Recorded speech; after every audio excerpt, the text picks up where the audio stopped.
இது என்னோட இன்னொரு ஃபேவரட் செடி. இன்ஃபேக்ட் ஊரே இந்த செடியை வந்து தேடிட்டு இருக்குன்னு சொல்லலாம். இது பாத்தீங்கன்னா நெய் மிளகாய் அப்படின்னு சொல்லக்கூடிய ஒரு மிளகாய் வேரியன்ட் தான். பாக்குறதுக்கு ஒரு சின்ன கேப்சிகம் மாதிரி இருக்கும்.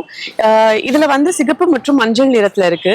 இதுல காயை மட்டும் எடுத்து நீங்க வெஜ் கரிஸ் இதுல வேணாலும், உதாரணத்துக்கு சாம்பாரோ இல்ல பருப்போ, அதுல வந்து இது ஒரு மிளகாயை போட்டா போதும்.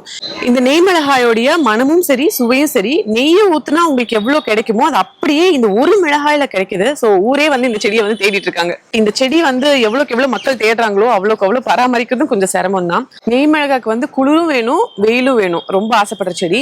மிளகாய் செடிக்கு பொதுவா இருக்கக்கூடிய தன்மை என்னன்னு பாத்தீங்கன்னா, நிறைய தண்ணி ஊற்றக்கூடாது, ஆனா ஃபுல் வெயில்ல வைக்கணும். நெய் மிளகாய் கிட்ட இருக்க ஒரே பிரச்சனை என்னன்னா, இது குளிர்ச்சி விரும்பும். அதனால நீங்க கம்ப்ளீட் மரத்தோட நிழலையும் வைக்கக்கூடாது, வேற நான் குளிர்ச்சியில இருக்கணும். ஃபுல் ஷூட்டும் வந்து வெயில் எதிர்பார்க்கும். இந்த ஒரு சின்ன இடத்துலயே வந்து நான் துளசி, இன்சுலின், புளிச்சக்கீரை எல்லாமே இதோட வேர் கடியில வச்சிருக்கேன். ஸோ அது மூடாக்கு மாதிரி வளர்ந்துருக்கிறதுனால கீழே ஃபுல்லா குளிர்ச்சியா இருக்கு. ஆனா மேல சன்ஷைன் வந்து படுற மாதிரி வச்சதுனால பூக்களும் நல்லா பிடிக்குது, காயும் நல்லா காய்க்குது.